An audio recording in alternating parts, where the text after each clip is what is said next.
Welcome to Legacy Unscripted, sponsored by Progeny Coaching. This is the podcast where sports and business collide. I'm your host, Russ Katzman, and here we'll skip the fluff and get straight to the hustle. From athletes turned entrepreneurs to impact-driven business leaders, we'll dive into the wins, the lessons, and those failures that make our legacies worth living. Today, I'm happy to welcome Justin Kittredge, President, CEO, and janitor of iSlide Incorporated. Justin, thanks for joining us. Of course. Thanks for having me. So I want to start with that introduction, that word janitor that you throw in the title. Why do you think that's important? For our business and for the company and the culture that we wanted to create, I think that's a very important piece that even though I'm founder, CEO, I am no bigger than anybody else in this company. And that's a culture, I think, that we wanted to start from the very beginning. And I think it's I think for anything, I think when it comes to like leading the business and starting to create something on your own, that what I loved about entrepreneurship was you can create the culture from nothing. Yeah. And so, by having that in the title, I think without even knowing anything about me or the business, you kind of get a gauge right away what it's all about. That's good. I like it. As I started to say, I think it's important because I think a lot of times entrepreneurs think about the glamour of being the president or the CEO, and they forget about the fact that, especially in those early years, they're going to be every single box on the org chart, from janitor to CEO and everything in between. Yep, 100%. So tell me about iSlide. You've had quite a storied history. You were in the sports apparel. Talk to me about how it evolved into iSlide. Sure. So, I started my career at Reebok.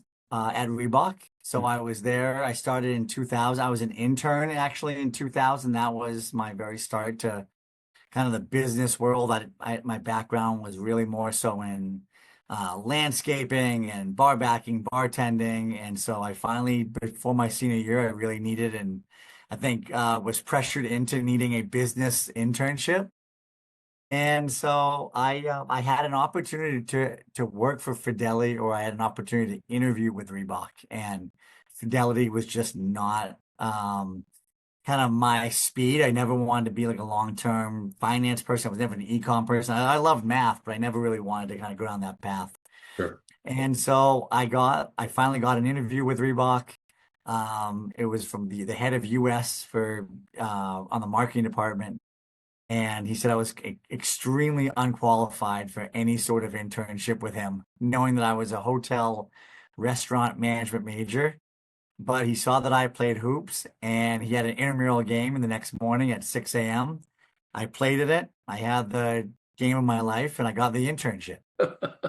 So that was it. That was my that was kind of my kickoff summer of 2000. I graduated in December. I got a job with Reebok full time. Worked for actually about 3.5 years. Got laid off. So that was my first little understanding of what business was all about. Got laid off in 2004. I took 2 years away from big corporate, went for a smaller footwear company to really learn what small business was all about. I loved it. But I did have a dream and a vision to one day be head of Reebok basketball, or a big kind of shoe company basketball division. So I went back to Reebok. I was able to lead the product division. I was there for 6 more years, and then, kind of following that long-term vision and dream to always want to start my own company, and kind of took the leap of faith the end of 2012, and it was myself and an intern that left and started everything off in January in a conference room in Newton, Massachusetts. Now, did you tell that first intern that they were highly unqualified to be even interviewing with you? No, I begged him to come. I was like, listen, it's just me. I would love it. He was an intern for me at Reebok, and he needed one more internship, and it was great because he wasn't able to do it with the same company. So it actually worked out perfectly that same person, different company worked out great. kind of neat. And it's somebody who's been, at least for a little bit of time, where you were, right? And so Definitely. that you can relate to and appreciate at that point. Yeah, 100%. And I mean, he was a super smart, relevant, connected, senior, at a local college. And, that's exactly what he was, the exact person I needed to start the company, because he just had a great young vibe about him, and he was very smart, and he loved the fact that like we were starting, something together, which was great. So talk to me. One of the things you mentioned for yourself was you had this strong entrepreneurial pull. Why do you think that was? What do you think was the onus of pushing that in you? Uh, well, both parents were entrepreneurs, so they both that definitely had like a strong kind of upbringing as far as like wanting to do that one day. Mhm. Um, and I've always just loved like just the opportunity to like have your hard work pay off in a way that like really you could appreciate. And that was like the main reason for it. Like, I had a good position at Reebok when I left, but at the end of the day, it still didn't matter. Like it's still like I still was, you know, a director level person, which at the time was a good level, but it's still not moving the needle. Yeah. And at that time, no matter how high you were at Reebok, even president, you're still not moving the needle as much as you want, because at that point we were acquired by Adidas. So, now you had another layer on top of that that was in charge. So, I always love the opportunity to like just create our own path and create our own, forward momentum. With as hard as we work, that's going to happen. And if we made bad decisions along the way, it's our decisions, and it Yep. wasn't something that we didn't feel like that we had to kind of be force fed from anybody above us. No, I think that's great. So when you went back to Reebok, you took with you some of the lessons that you pulled out of that small business you were working with.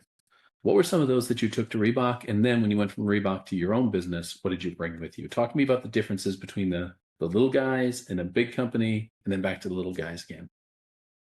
Well, I remember when I went to the small company, I thought it was funny because like on the first couple of days I needed to send a package out. And I was like, I basically asked someone like, hey, like who do I give this to send the package out? And they were like, well, yeah, you go in the back and you do it yourself. And I'm like, okay.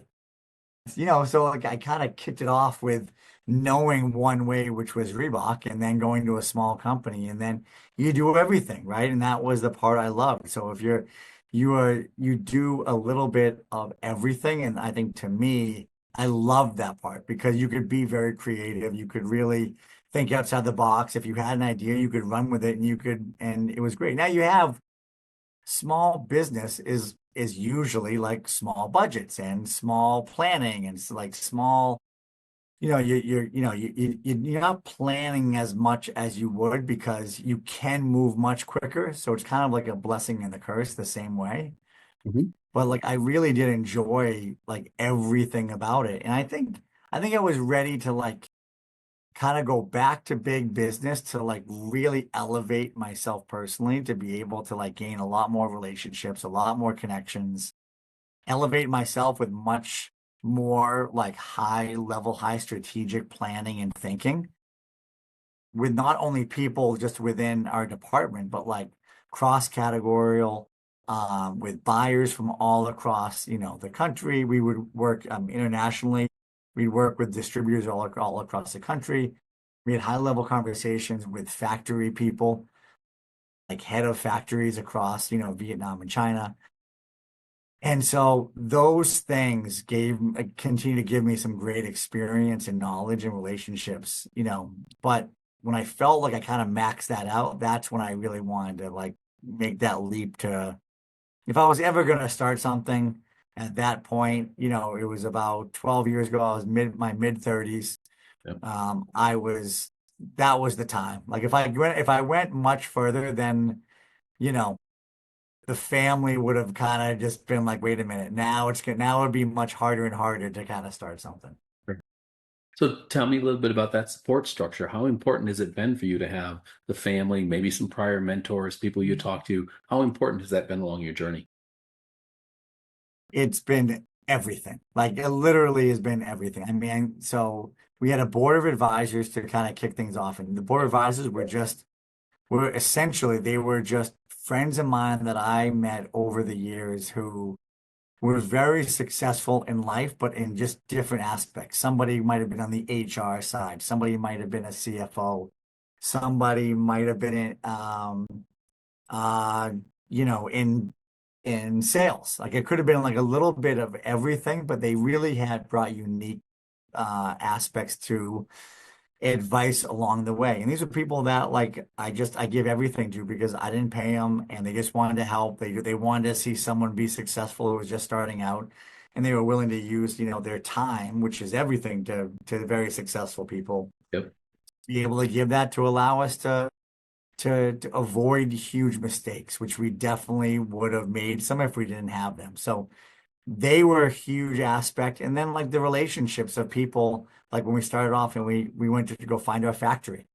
Our factory is certainly one where like if I didn't have Reebok, I never would have found somebody so easily unless I had to use an agent. And if I used an agent, it would have been more expensive. So like there's all these things along the way that would have prevented us from really getting up to speed and in business extremely quickly. Gotcha. And I think the one thing that people miss when they have that support structure, we get into entrepreneurial ventures because we want to drive our own ship. We want to be out there on our own. But the one piece that we forget about that corporate America provides is a level of accountability. When you're out there doing it on your own, if you don't have a board of advisors, if you haven't talked about it with your family, you haven't talked about it with your friends, there's nobody to hold you accountable to say, hey, Justin, did you get that done like you said you were going to do? Hey, did you end up going live with that product like you said you were going to do? How's that product coming along? You Right. need that level of accountability and board of advisors, a structure around you. I think it's important to have them. Oh, it has been, and then eventually, like I brought in investors, and Yeah. and they again like have been incredible. These are all people that they're not throwing their whole life savings, at iSlide, but they're not. It's not nothing either. So like they do have a really important level of care, but they also have a lot of trust in me and the team, and to be able to grow the organization the right way. And I think, but they've also been very successful as well. And so I think they were a major part of as we've grown this to open up doors and prevent any like large-minded mistakes. Now, the investment process, finding somebody to invest in you, is often seen as a bit of a horror show and a little bit scary. Tell me about your experience with it. You got to get the first one. You got to get the first one. Like anything in life, I think like the first one's always like the scariest and the hardest, no Mhm. matter what you're doing. And no one wants to be first, but no one wants to be last, and nobody wants to miss out. And I think those are the most important things to kind of get things going. And you gotta create demand. You gotta tell the story in a very inspirational way. You gotta have numbers that back it up, that show that you know what you're talking about. You gotta and many times you gotta show that you've done it before. And I wasn't able to show that I grew a company from nothing to exit, but I was able to show that I could manage a very high level, multi-million dollar business before. And I think those things combined allow people to have some faith. And I got, the first one was amazing. And then again, it was like just kind of having those deadlines and those point and like giving people very specific things that you're looking for. If you go too vague, it turns into nothing. So I had to say, hey, I'm doing a raise of $300,000. I'm closing it on, July 31st, and I'm looking to give up X% or whatever it is. Yep. That gives people like, these investors we were going after a very tangible thing that they can wrap their arms around other than, I think I want to raise between, maybe 250, 500,000 and, I don't have a close date and, like you have to be and the other big thing that I learned about raising money was I always I always got ahead of it, meaning that like I didn't wait until I really needed it. I did that once and it was the hardest time of raising money because they could feel it Yep. in my pitch. They could see it in my expression, my tone, everything about it was something that I could tell that they knew I needed the money. And when they know that, you're not going to get what you want, and from a dollar amount, you're certainly not going to get the valuation that you want. So, I have kind of changed up that philosophy quite a bit of trying to keep people in the mix much more often. No, I like that because we as humans reek of desperation. And so whether it's something as simple as looking for a new job while you already have one, or going out and trying to make sales while you have some ones in the hopper, or to your point, going out and getting investors before you need them. As long as you can articulate what you're going to use the money for. I think that the third piece that people kind of forget about when they go and make that investment pitch is this is specifically what I want. This is when it's going to close, but this is how I'm going to use it. I think a lot of times we kind of go, my numbers tell me I could get by with another, $350,000. Okay, great. What are you going to use it for? Right. Salaries and rent isn't what I want to invest. Right. They want to know it's fuel in the fire. They want to know it's like you have some great things working and happening, but you just need cash to get there. Yep. I like it. Okay. So tell me then for iSlide, where are you today? So we're essentially 12 years in. So the first few years was just kind of trying to get so January of 13. So the first couple of years was just getting kind of our feet wet within the business and understanding like who our demographic really was versus what we thought it was. We got into licensing. So licensing was a nice part of the business. We started with the MBA license back in 15. So that was a great kind of start to that license world, which we're now very ingrained in. Mm. And we got a chance to be on Shark Tank in 2016. That was amazing for business as like a free, $10 million kind of free commercial. Did you get the bump? We got the bump. Yeah. Got the bump. Yeah. The famous line of our Shark Tank bump is 500 people a day coming to our site and going to 50,000 a day after that. Wow.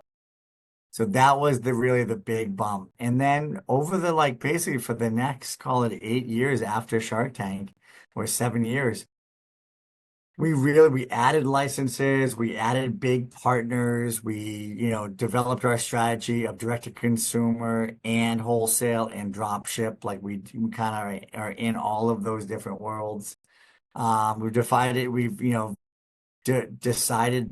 our USP is and how we can kind of, we're the most comfortable slide sandal company where at the end of the day, we can print one pair and ship it in just a few days.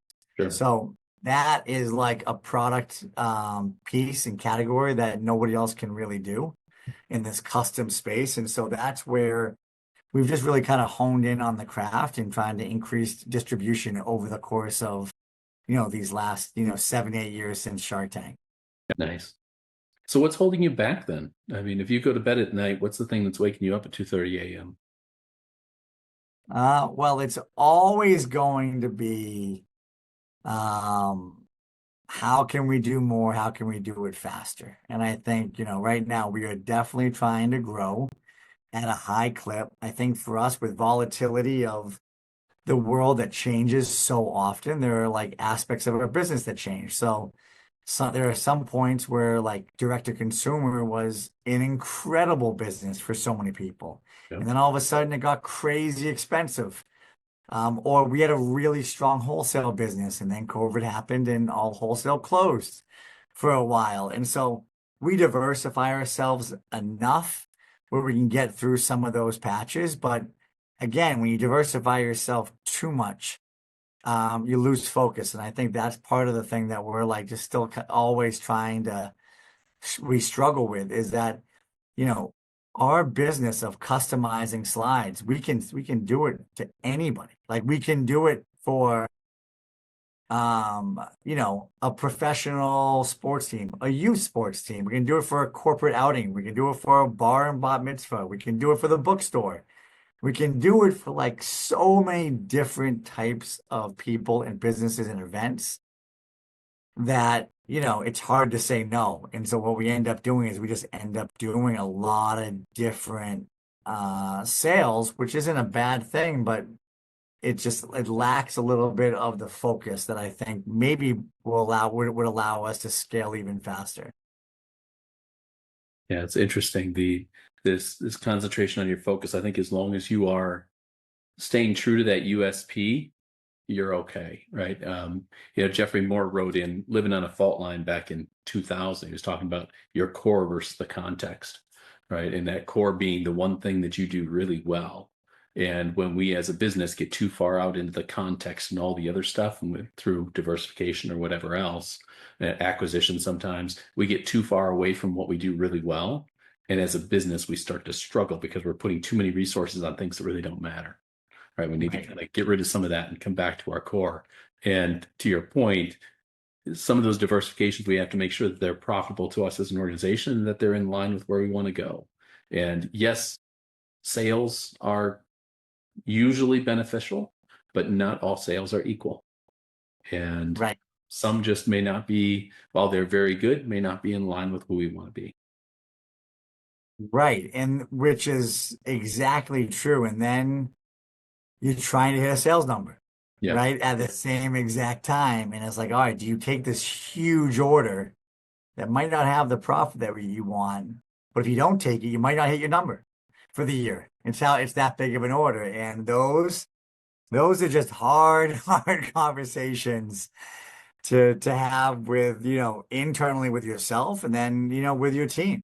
And then with investors, at the same time, you have an obligation. I feel a huge burden to our investors to really ensure that at the end of the day, we're able to give them a great return. Like that's a very important thing for me as an individual by taking kind of their money in, that we can make sure that they walk away happy and fulfilled, and whatever next is, they continue to believe that if whatever I'm a part of, if that's something that they would want to do again, they know I did it the right way working with them.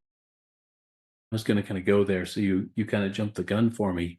Do you feel that having those investors reduces your options when you look at a sale, whether I take it or not take it? Because it's changing the way you view that sale as being, this helps my sales numbers, as opposed to, well, this is better for the long-term growth of the organization.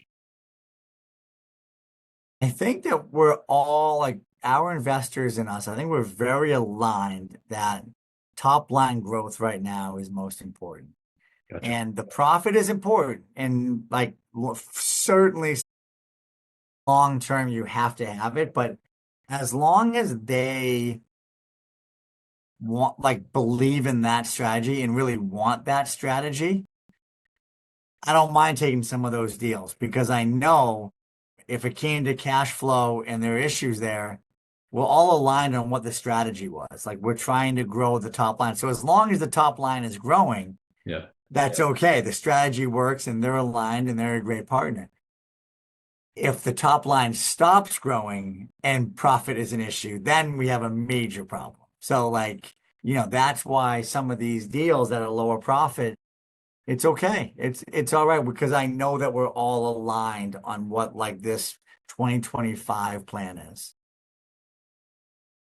So let's take you back. Well, let's take you back to 2012. I won't take you all the way back. Let's just go back to 2012. I'll let you talk to that person that's starting up this business. What are you going to tell him?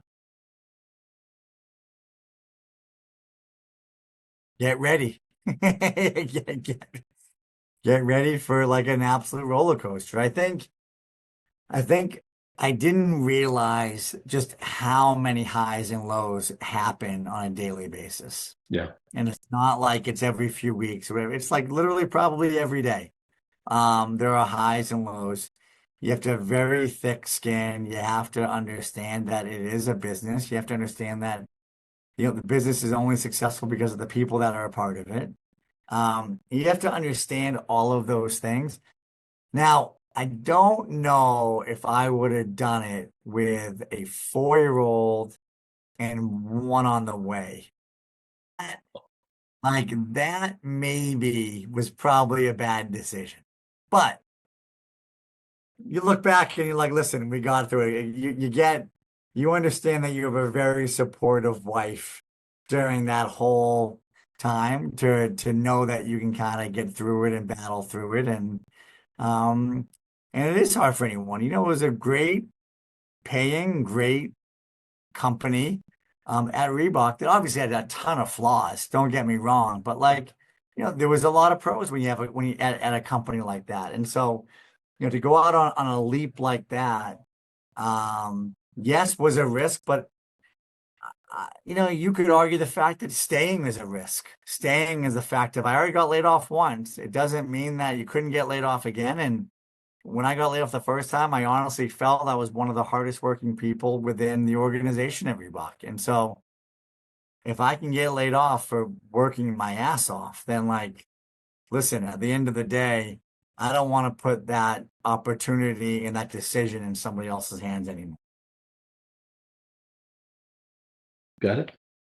And as far as running the business, as far as being the CEO, building a team, what do you think your biggest lesson's been in the last decade plus?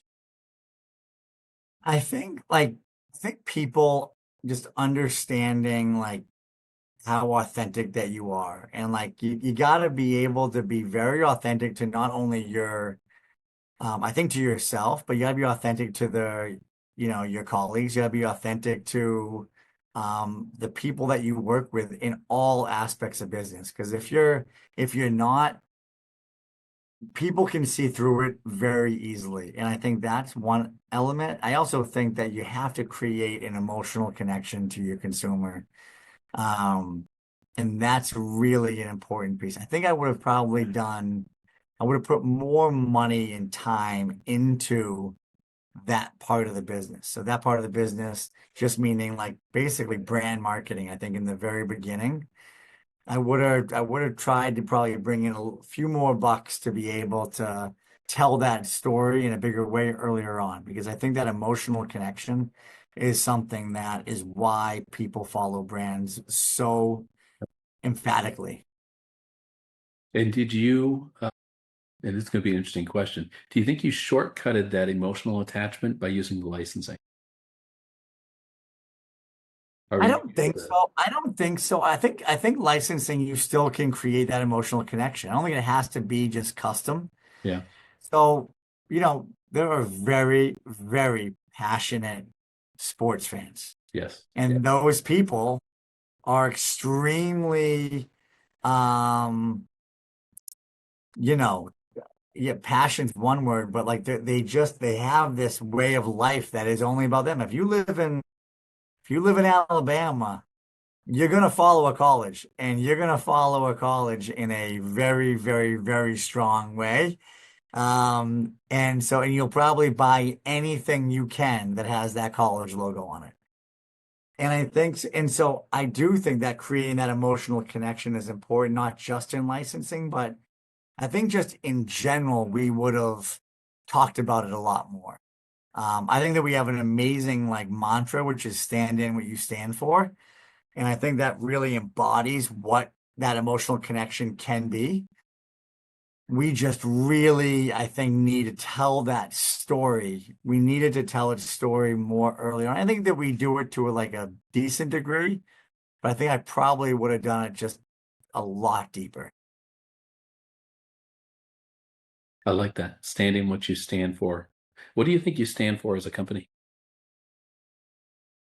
I think we stand for the culture that we're trying to portray internally and externally. We want to stand for a fun, young company that works their ass off, that is living in the moment, that has obviously these amazing licensing relationships, but at the same time is a customization company as well that like can customize various products, not just slides. Now that we do socks and robes and we're messing around with hoodies a little bit, but at the end of the day, like our core emphasis is we are in the moment, we are relatable, we are fighting like each and every day against those big companies like Nike, Adidas, Under Armour. Like we're in that mix. We can make quick decisions when things go wrong. We can make quick decisions when things go right and amplify. So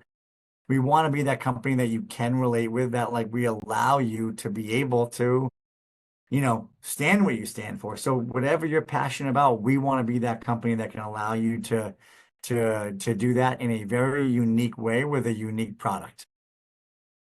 Gotcha. I like it. So any sneak peeks you want to give the public when this comes out in a few weeks? Anything you want to tell us about that might be coming? Well, we just launched a new slide, the Motive, so we're very, very excited about that. That has been an incredible start for us. I think it's been a couple of years since we came out with a new slide, so the reaction has been incredible to kick things off. And then, by that point, we have a couple of new player licensing agreements that we're looking at. So that's something that we might have firmed up by the time that, this thing airs for sure. Okay. Related or unrelated, doesn't matter. Since you touched on it, NIL, have you seen any of that kind of getting its way into the footwear and the slide world for you? We do it with a grain of salt is what we do it with. Like, I have my own opinions about, I think the whole thing is getting just completely out of control, and it's gonna just probably continue to get worse before it gets better. But at the same time, for these college athletes, they're making a ton of money and they are taking advantage of what's happening out there. And so I don't blame any of them for doing that. We play in it to a certain degree. There's only a handful of people that like are really making a lot of money with it. And I think for the others, there's definitely a space for us. We have something called the iSlide U, which is kind of stands for iSlide University, which we'll do some partnership deals with college athletes. So we'll probably do some more of those this summer. But it's not a marketing campaign for us. It's definitely much more of, we know what it is, we know what it can do, we know what it can't do, we know limitations. We appreciate that it's like in the moment, but we're not going to hang our hat on like a full marketing campaign, that's going to lead us to the next generation, just because there's just too much volatility that happens with it. Gotcha. All right. Well, Justin, this has been a pleasure. Anything I didn't ask that you want to throw out there to everybody? And where can we find you? You can find us on iSlideUSA.com. If you want to use my discount code for the next 30 days, go for it, JK30. And get you a nice little discount as you kind of plan for some summertime. And yeah, if you're thinking of just a cool, unique gift, whether it's for a family, a relative, a friend, or even your company or a golf outing or anything else like that, feel free to think of us anytime. I like it. Well, thank you very much. We appreciate it. All right. Thanks, Russ. Appreciate it. So that's a wrap for this episode of Legacy Unscripted. If today's conversation sparks something in you, don't just let it sit. Take action today to build your future. Make sure to subscribe, leave a review, and share this with someone who may need to hear it. And if you've got a story to share or you just want to connect, you know where to find me. Until next time, keep it real, keep it bold, and keep living your legacy.